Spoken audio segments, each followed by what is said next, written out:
Carta a Diogneto. Contexto.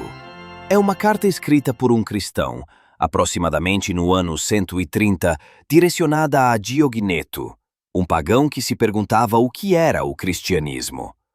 O autor busca explicar ao pagão quem são os cristãos, como vivem e por que sua fé é verdadeira, destacando a novidade e a superioridade do cristianismo em relação ao judaísmo e ao paganismo.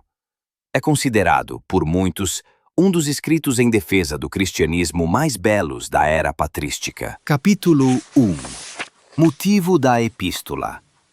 Como te vejo, excelentíssimo Diogneto, extremamente desejoso de aprender o modo de adorar a Deus predominante entre os cristãos, e indagando com muita cuidado e sinceridade a respeito deles, em que Deus confiam e que forma de religião observam, a ponto de todos desprezarem o próprio mundo e desprezarem a morte, sem considerarem como deuses aqueles que são considerados como tais pelos gregos, nem se apegarem à superstição dos judeus.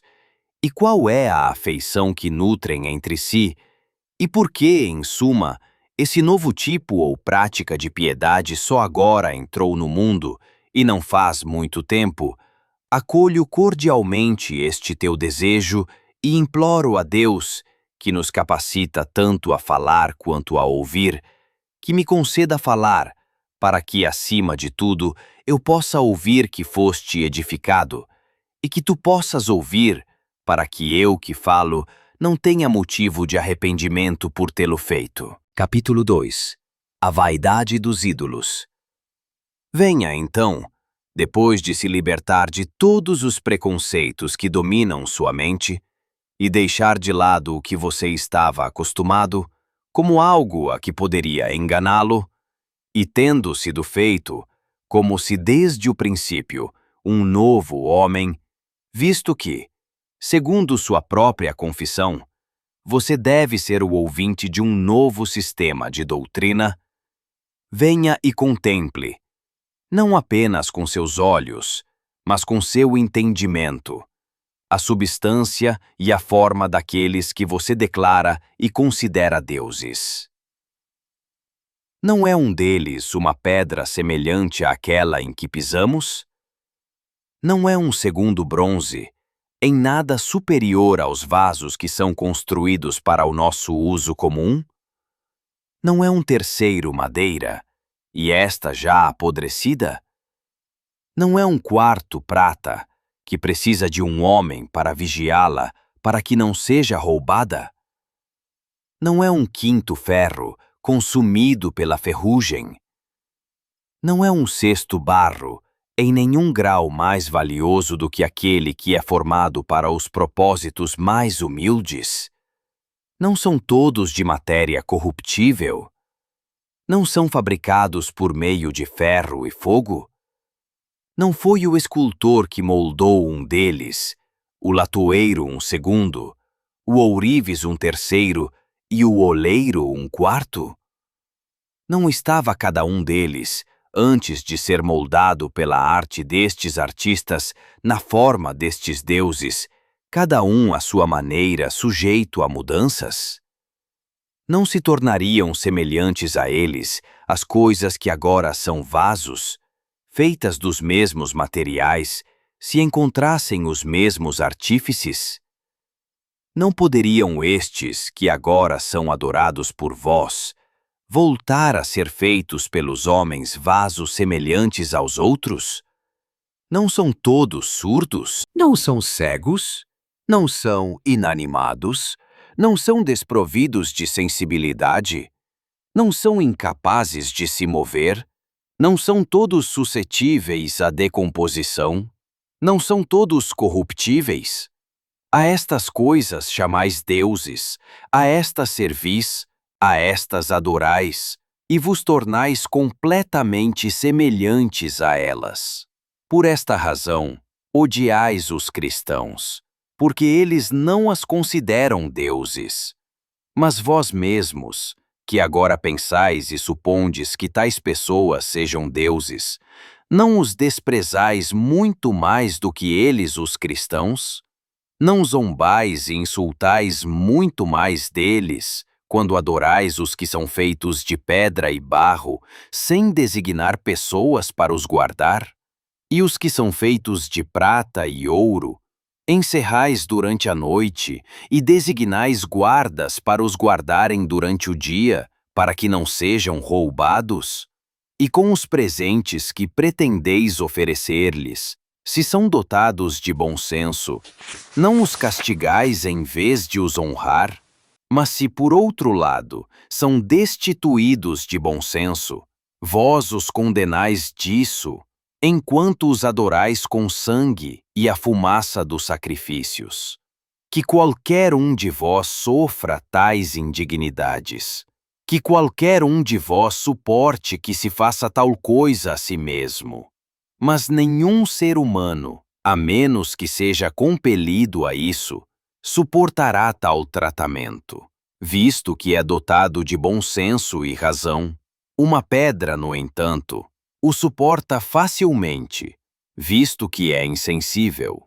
Certamente você não demonstra por sua conduta que ele, seu Deus, possui bom senso. E quanto ao fato de os cristãos não estarem acostumados a servir a tais deuses, eu poderia facilmente encontrar muitas outras coisas para dizer, mas se mesmo o que foi dito não parece suficiente a alguém, considero inútil dizer mais alguma coisa. Capítulo 3. Superstições dos judeus.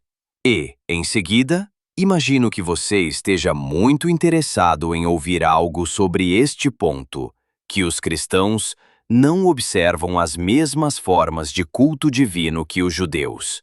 Os judeus, então, se abstêm do tipo de culto acima descrito e consideram apropriado adorar um Deus como Senhor de todos, estão certos. Mas se o adoram da maneira que descrevemos, erram gravemente. Pois, enquanto os gentios, ao oferecerem tais coisas aos destituídos de sentido e audição, dão um exemplo de loucura, eles, por outro lado, ao pensarem em oferecer essas coisas a Deus como se ele precisasse delas, poderiam, com razão, considerá-lo mais um ato de loucura do que de culto divino. Pois aquele que fez o céu e a terra e tudo o que neles há, e nos dá todas as coisas de que necessitamos, certamente não requer nada daquelas coisas que ele mesmo concede àqueles que pensam em fornecê-las a ele. Mas aqueles que imaginam que por meio de sangue, da fumaça de sacrifícios e holocaustos, oferecem sacrifícios aceitáveis a ele, e que por tais honras demonstram respeito a ele, estes, ao supor que podem dar qualquer coisa àquele que não precisa de nada, não me parecem diferir em nada daqueles que cuidadosamente conferem a mesma honra a coisas destituídas de sentido e que, portanto, são incapazes de desfrutar de tais honras. Capítulo 4. As outras observâncias dos judeus. Mas quanto à sua escrupulosidade com relação aos alimentos, e à sua superstição quanto aos sábados, e à sua vanglória quanto à circuncisão, e às suas fantasias sobre o jejum e as luas novas, que são completamente ridículas e indignas de nota, não creio que preciseis aprender nada de mim. Pois aceitar algumas das coisas que foram formadas por Deus para o uso dos homens como devidamente formadas, e rejeitar outras como inúteis e redundantes, como isso pode ser lícito? E falar falsamente de Deus, como se ele nos proibisse de fazer o que é bom nos sábados, como isso não é ímpio? E gloriar-se na circuncisão da carne como prova de eleição, e como se, por causa disso, fossem especialmente amados por Deus, como não é motivo de ridículo? E quanto à observância de meses e dias, como se estivessem à espera das estrelas e da lua, e a distribuição, segundo as suas próprias tendências, dos desígnios de Deus, e das vicissitudes das estações, algumas para festividades e outras para luto, quem consideraria isso parte do culto divino, e não muito mais uma manifestação de loucura? Suponho, então, que esteja suficientemente convencido de que os cristãos se abstêm, com razão, da vaidade e do erro comuns tanto a judeus como a gentios, e do espírito intrometido e da vanglória dos judeus. Mas não deves esperar aprender o mistério do seu modo peculiar de adorar a Deus de algum mortal. Capítulo 5. Os costumes dos cristãos. Pois os cristãos não se distinguem dos outros homens, nem pela pátria, nem pela língua, nem pelos costumes que observam. Pois não habitam cidades próprias, nem empregam uma forma peculiar de falar, nem levam uma vida marcada por qualquer singularidade. O curso de conduta que seguem não foi concebido por nenhuma especulação ou deliberação de homens curiosos. Nem se proclamam, como alguns, defensores de quaisquer doutrinas meramente humanas. Mas habitando cidades gregas e bárbaras, conforme a sorte de cada um deles determinou, e seguindo os costumes dos nativos em relação ao vestuário, à alimentação e ao restante de sua conduta ordinária, eles nos mostram seu maravilhoso e confessadamente impressionante modo de vida. Habitam seus próprios países, mas simplesmente como forasteiros. Como cidadãos, compartilham todas as coisas com os outros e, ainda assim, suportam tudo como se fossem estrangeiros. Toda terra estrangeira é para eles como sua pátria, e toda terra de seu nascimento como uma terra de estrangeiros. Eles se casam como todos os outros. Geram filhos, mas não destroem sua prole. Têm uma mesa comum, mas não uma cama comum. Estão na carne, mas não vivem segundo a carne. Passam seus dias na terra, mas são cidadãos do céu. Obedecem às leis prescritas e, ao mesmo tempo, as superam com suas vidas. Amam todos os homens e são perseguidos por todos. São desconhecidos e condenados. São mortos e restaurados à vida. São pobres, mas enriquecem a muitos. Carecem de todas as coisas e, no entanto, abundam em tudo. São desonrados e, no entanto, em sua própria desonra, são glorificados. São malditos e, no entanto, são justificados. São injuriados e abençoam. São insultados e retribuem o insulto com honra. Fazem o bem, mas são punidos como malfeitores. Quando punidos, regozijam-se como se tivessem sido vivificados. São atacados pelos judeus como estrangeiros e perseguidos pelos gregos. Mas aqueles que os odeiam são incapazes de atribuir qualquer razão para seu ódio. Capítulo 6. A relação dos cristãos com o mundo. Para resumir tudo em uma palavra, o que a alma é no corpo são os cristãos no mundo. A alma está dispersa por todos os membros do corpo, e os cristãos estão espalhados por todas as cidades do mundo. A alma habita no corpo, mas não é do corpo. E os cristãos habitam no mundo, mas não são do mundo. A alma invisível é guardada pelo corpo visível. E os cristãos são de fato conhecidos por estarem no mundo, mas sua piedade permanece invisível. A carne odeia a alma e luta contra ela, embora não sofra dano algum, porque é impedida de desfrutar dos prazeres. O mundo também odeia os cristãos, embora de forma alguma lesados, porque eles abjuram os prazeres. A alma ama a carne que a odeia, e ama também os membros. Os cristãos igualmente amam aqueles que os odeiam. A alma está aprisionada no corpo, mas preserva esse mesmo corpo. E os cristãos estão confinados no mundo como numa prisão, e ainda assim são os preservadores do mundo. A alma imortal habita num tabernáculo mortal, e os cristãos habitam como peregrinos em corpos corruptíveis, aguardando uma morada incorruptível nos céus. A alma, quando mal provida de alimento e bebida, torna-se melhor. Da mesma forma, os cristãos, embora sujeitos a castigos dia a dia, aumentam cada vez mais em número.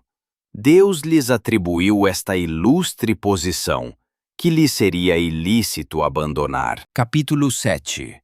A manifestação de Cristo. Pois, como eu disse, não se trata de uma mera invenção terrena que lhes foi entregue, nem de um mero sistema humano de opinião que eles julgam correto preservar com tanto cuidado, nem de uma dispensação de meros mistérios humanos que lhes foi confiada, mas, na verdade, o próprio Deus, que é todo-poderoso, o Criador de todas as coisas e invisível, enviou do céu e colocou entre os homens aquele que é a verdade, e a santa e incompreensível palavra, e o estabeleceu firmemente em seus corações.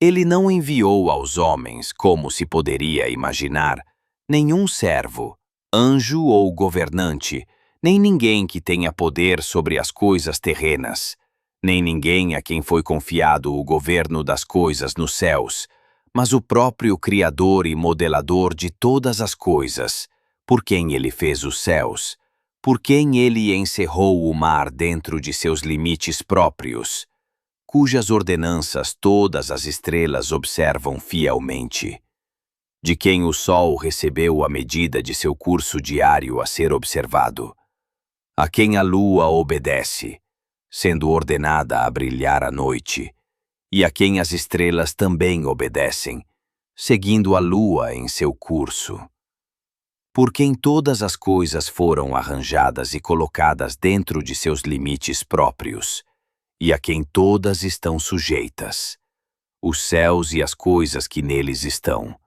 a terra e as coisas que nela estão, o mar e as coisas que nele estão, fogo, ar e o abismo, as coisas que estão nas alturas, as coisas que estão nas profundezas e as coisas que ficam entre elas. Este mensageiro ele enviou a eles. Foi então, como se poderia conceber, com o propósito de exercer tirania ou de inspirar medo e terror. De modo algum, mas sob a influência da clemência e da mansidão. Como um rei envia seu filho, que também é rei, assim ele o enviou. Como Deus, ele o enviou. Como homens, ele o enviou. Como Salvador, ele o enviou. E como buscando persuadir, não compelir. Pois a violência não tem lugar no caráter de Deus. Como chamando-nos, ele o enviou, não como perseguindo-nos vingativamente. Como nos amando, ele o enviou, não como julgando-nos, pois ele ainda o enviará para nos julgar. E quem suportará a sua aparição? Não os vês expostos às feras, para que sejam persuadidos a negar o Senhor, e ainda assim não sejam vencidos? Não vês que quanto mais deles são punidos, maior se torna o número dos demais? Isso não parece ser obra do homem. Este é o poder de Deus. Estas são as evidências de sua manifestação. Capítulo 8. O estado miserável dos homens antes da vinda do Verbo. Pois, quem dentre os homens compreendeu, antes da sua vinda, o que é Deus? Aceitais as doutrinas vãs e tolas daqueles que são considerados filósofos dignos de confiança? Alguns diziam que o fogo era Deus, chamando aquele Deus ao qual eles próprios logo chegariam. Outros, água. E outros, alguns outros elementos formados por Deus. Mas, se qualquer uma dessas teorias for digna de aprovação, todas as demais coisas criadas também poderiam ser declaradas Deus. Mas tais declarações são simplesmente declarações surpreendentes e errôneas de enganadores. E ninguém o viu nem o fez conhecido, mas ele se revelou. E ele se manifestou pela fé, a qual somente é dado contemplar a Deus. Pois Deus, o Senhor e Criador de todas as coisas, que criou todas as coisas e lhes atribuiu suas diversas posições, provou ser não apenas amigo da humanidade, mas também longânimo em seu trato com ela. Sim, ele sempre teve tal caráter, e ainda é, e sempre será. Bondoso, isento de ira, verdadeiro, e o único que é absolutamente bom. E ele formou em sua mente uma grande e indizível concepção, que comunicou somente a seu filho. Enquanto, pois, manteve e preservou seu próprio sábio conselho em segredo, ele pareceu nos negligenciar e não ter nenhum cuidado por nós.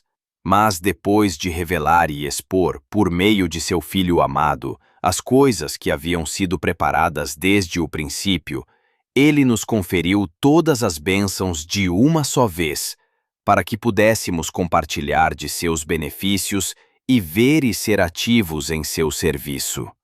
Quem de nós jamais esperaria essas coisas? Ele estava ciente, então, de todas as coisas em sua própria mente, juntamente com seu filho, de acordo com a relação existente entre eles. Capítulo 9.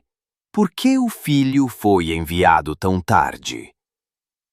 Enquanto durou o tempo anterior, ele permitiu que fôssemos levados por impulsos descontrolados, sendo atraídos pelo desejo de prazer e por várias concupiscências.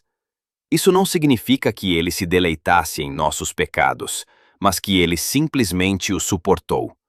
Nem que ele aprovasse o tempo de praticar a iniquidade que então existia, mas que ele buscava formar uma mente consciente da justiça, para que, estando convencidos naquele tempo de nossa indignidade de alcançar a vida por nossas próprias obras, ela nos fosse agora concedida pela bondade de Deus.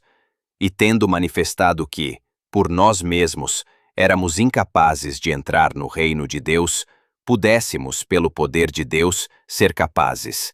Mas quando nossa maldade atingiu seu ápice, e foi claramente demonstrado que sua recompensa, castigo e morte estava iminente sobre nós, e quando chegou o tempo que Deus havia previamente determinado para manifestar sua própria bondade e poder, como o único amor de Deus, através de sua suprema consideração pelos homens, não nos olhou com ódio, nem nos rejeitou, nem se lembrou de nossa iniquidade contra nós, mas mostrou grande longanimidade e nos suportou.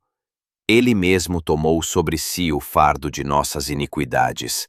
Ele deu seu próprio Filho em resgate por nós, o santo pelos transgressores, o inculpável pelos ímpios, o justo pelos injustos, o incorruptível pelos corruptíveis, o imortal pelos mortais.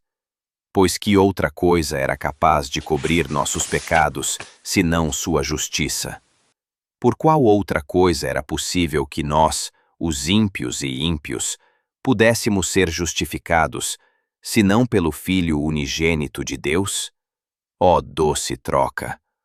Ó operação insondável! Ó benefícios que excedem toda a expectativa! Que a maldade de muitos estivesse escondida em um único justo, e que a justiça de um justificasse muitos transgressores. Tendo-nos, portanto, convencido outrora de que a nossa natureza era incapaz de alcançar a vida, e tendo agora revelado o Salvador que é capaz de salvar até mesmo aquelas coisas que antes eram impossíveis de salvar, por ambos os fatos ele desejou levar-nos a confiar na sua bondade, a estimá-lo como nosso sustentáculo, Pai, Mestre, Conselheiro, Curador, nossa sabedoria, luz, honra, glória, poder e vida, para que não andássemos ansiosos por roupas e alimento. Capítulo 10. As bênçãos que advirão da fé. Se também desejardes possuir esta fé, recebereis da mesma forma, antes de tudo, o conhecimento do Pai. Pois Deus amou a humanidade, por cuja causa criou o mundo, a quem submeteu todas as coisas que nele existem, a quem deu razão e entendimento, a quem unicamente concedeu o privilégio de olhar para cima, para si mesmo, a quem formou à sua própria imagem, a quem enviou o seu Filho unigênito, a quem prometeu um reino nos céus e o dará aos que o amarem. E quando tiverdes alcançado esse conhecimento, com que alegria pensais que sereis preenchidos? Ou como amareis aquele que primeiro vos amou? E se o amardes, sereis imitadores da sua bondade. E não vos admireis de que um homem possa tornar-se imitador de Deus. Ele pode, se quiser. Pois não é governando sobre o seu próximo, ou buscando a supremacia sobre os mais fracos, ou sendo rico e mostrando violência para com os inferiores, que se encontra a felicidade. Nem pode alguém, por essas coisas, tornar-se imitador de Deus. Mas essas coisas não constituem de modo algum a sua majestade. Pelo contrário, aquele que toma sobre si o fardo do seu próximo, aquele que, em qualquer aspecto que seja superior, está pronto a beneficiar outro que é deficiente. Aquele que, quaisquer coisas que tenha recebido de Deus, distribuindo-as aos necessitados, torna-se um Deus para aqueles que recebem seus benefícios. Ele é um imitador de Deus. Então verás, enquanto ainda na terra, que Deus nos céus governa sobre o universo. Então começarás a falar dos mistérios de Deus. Então amarás e admirarás aqueles que sofrem punição porque não negarão a Deus. Então condenarás o engano e o erro do mundo quando souberes o que é viver verdadeiramente no céu, quando desprezares o que aqui é considerado morte, quando temeres o que é verdadeiramente a morte, que está reservada para aqueles que serão condenados ao fogo eterno, que afligirá até o fim aqueles que estão comprometidos com ele. Então admirarás aqueles que, por amor à justiça, suportam o fogo que dura apenas um momento, e os considerarás felizes quando conheceres a natureza desse fogo. Capítulo 11. Estas coisas são dignas de serem conhecidas e cridas. Não falo de coisas estranhas a mim, nem busco algo que seja incompatível com a reta razão. Mas, tendo sido discípulo dos apóstolos, tornei-me mestre dos gentios. Ministro o que me foi confiado àqueles que são discípulos dignos da verdade. Pois quem, que é corretamente instruído e gerado pela palavra do amor, não procuraria aprender com exatidão as coisas que a palavra claramente mostrou aos seus discípulos, aos quais a palavra, sendo manifestada, as revelou, falando claramente, não sendo compreendidas pelos incrédulos, mas conversando com os discípulos, os quais, sendo tidos por fiéis por ele, adquiriram o conhecimento dos mistérios do Pai. Por isso ele enviou a palavra, para que fosse manifestada ao mundo. E sendo desprezado pelo povo dos judeus, foi, quando pregado pelos apóstolos, crido pelos gentios. Este é aquele que era desde o princípio, que apareceu como novo, e foi encontrado velho, e que, no entanto, sempre renasce nos corações dos santos. Este é aquele que, sendo desde a eternidade, é hoje chamado Filho, por meio de quem a Igreja é enriquecida e a graça, amplamente difundida, aumenta nos santos, fornecendo entendimento, revelando mistérios, anunciando os tempos, alegrando-se com os fiéis, dando aos que buscam, por quem os limites da fé não são rompidos, nem as fronteiras estabelecidas pelos pais são ultrapassadas. Então o temor da lei é cantado, e a graça dos profetas é conhecida. e a fé dos evangelhos é estabelecida, e a tradição dos apóstolos é preservada, e a graça da Igreja exulta. Graça essa, se não vos entristecerdes, conhecereis as coisas que a palavra ensina por quem ele quiser e quando lhe aprouver. Pois tudo o que somos movidos a proferir pela vontade da palavra que nos ordena, nós vos comunicamos com esforço e por amor às coisas que nos foram reveladas. Capítulo 12. A importância do conhecimento para a verdadeira vida espiritual. Quando tiverdes lido e ouvido atentamente estas coisas, conhecereis o que Deus concede àqueles que o amam corretamente, sendo feitos como vós um paraíso de delícias, apresentando em vós mesmos uma árvore que produz toda espécie de fruto e floresce abundantemente, adornada com vários frutos. Pois neste lugar foram plantadas a árvore do conhecimento e a árvore da vida. Mas não é a árvore do conhecimento que destrói, é a desobediência que se mostra destrutiva. Nem são verdadeiramente sem significado as palavras que estão escritas, como Deus, desde o princípio, plantou a árvore da vida no meio do paraíso, revelando através do conhecimento o caminho para a vida. E quando aqueles que foram formados inicialmente não usaram este conhecimento corretamente, foram, pela fraude da serpente, despidos.